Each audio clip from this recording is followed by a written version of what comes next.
ముంత మసాలాని ఇష్టపడే వాళ్ళు ఈ రీల్ని తప్పకుండా సేవ్ చేసుకోండి.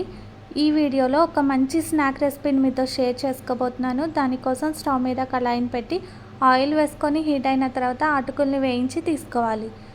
ఈ అటుకుల్ని ఒక టిష్యూ పేపర్లోకి తీసుకొని పక్కన పెట్టుకొని ఇదే ఆయిల్లోకి పల్లీలను కూడా వేయించుకోవాలి.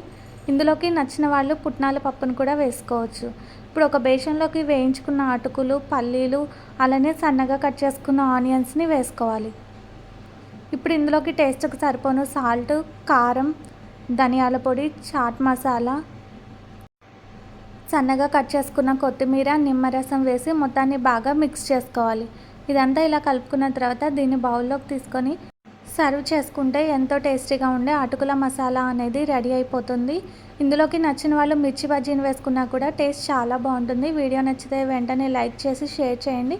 అలానే ఛానల్ని సబ్స్క్రైబ్ చేసుకొని ఫాలో అవ్వండి.